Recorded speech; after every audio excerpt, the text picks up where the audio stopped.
Assalamualaikum warahmatullahi wabarakatuh. Apa kabar teman-teman? Semoga semuanya dalam keadaan sehat walafiat ya. Berjumpa lagi dengan pelajaran akidah akhlak dalam materi rangkuman adab mengaji dan menghindari sifat malas. Sebelum kita belajar, mari kita membaca doa terlebih dahulu. Angkat kedua tangannya. Sikap berdoa. Bismillahirrahmanirrahim. Rabbi zidni ilman warzuqni fahman. Amin. Baik teman-teman, pembahasan materi pertama adalah adab mengaji. Mengaji adalah belajar membaca Al-Quran. Belajar Al-Quran bagi orang Islam hukumnya wajib. Al-Quran adalah kitab suci umat Islam. Islam mengatur tata cara belajar Al-Quran, yaitu terlebih dahulu belajar mengenal huruf-huruf hijaiyah, belajar membaca atau mengikuti guru atau ustazah membaca Al-Quran, mempelajari tajwid, dan belajar mengkaji isi kandungan Al-Quran dengan membaca terjemah atau tafsirnya. Itulah teman-teman arti mengaji dan tata cara dalam belajar Al-Quran. Selanjutnya, adab mengaji atau membaca Al-Quran ada 7. Yang pertama, kita disunahkan berwudu terlebih dahulu. Yang kedua, mengenakan pakaian yang bersih dan pantas atau menutup aurat ya. Yang ketiga, tidak bermain-main atau bercanda. Yang keempat, mulut dan gigi hendaknya bersih, tidak berisi makanan. Yang kelima, duduk dengan tenang dan hikmah. Yang keenam, membaca dengan tartil atau tidak tergesa-gesa ya ketika membaca Al-Quran atau sedang membaca tilawati. Dan yang terakhir, sebelum membaca Al-Quran atau membaca tilawati, terlebih dahulu kita membaca ta'awuz dan basmalah.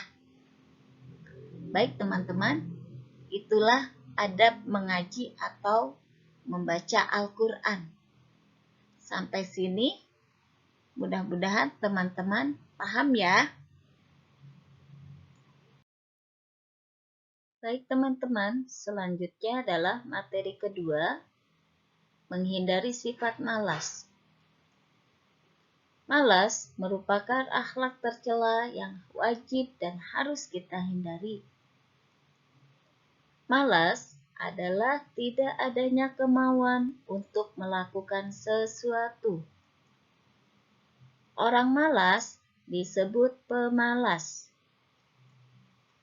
Contoh orang malas, tidak mau belajar, tidak mau bekerja, dan tidak mau beribadah.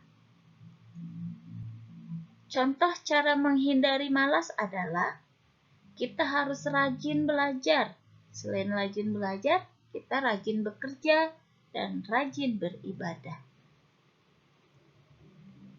Nabi Muhammad SAW sejak kecil, remaja, hingga dewasa selalu bersifat rajin dan selalu membantu pamannya dari mengembala kambing sampai berdagang hingga ke negeri Syam pada waktu itu. Orang yang bersifat malas, hidupnya akan sia-sia dan tak ada gunanya. Orang malas juga termasuk orang yang merugi. Baik, teman-teman, semoga paham ya apa itu malas dan bagaimana cara menghindari kita dari sifat malas. Baik teman-teman, selanjutnya adalah kegiatan evaluasi atau latihan soal. Siapkan buku tulis dan pensil kalian masing-masing. Kemudian, tulis 5 pertanyaan berikut ini. Pertanyaan pertama, apa arti mengaji? Kedua, apa hukum membaca Al-Quran bagi orang Islam? Yang ketiga, tuliskan salah satu adab mengaji atau membaca Al-Quran. Yang keempat, apa arti malas? Dan yang kelima, tuliskan 2 contoh perbuatan orang malas. Setelah selesai menuliskan 5 pertanyaan, kalian jawab di buku tulis kalian masing-masing ya. Kemudian, setelah selesai menjawab pertanyaan tersebut, hasilnya kalian foto, lalu kirim ke Bu Ida. Oke teman-teman, semoga materi kita tentang adab mengaji dan menghindari sifat malas bisa kalian pahami ya. Mari kita tutup pelajaran kita dengan mengucapkan hamdalah. Alhamdulillahirabbil alamin. Tetap semangat dan tetap rajin. Wabillahi taufiq wal hidayah. Wassalamualaikum warahmatullahi wabarakatuh.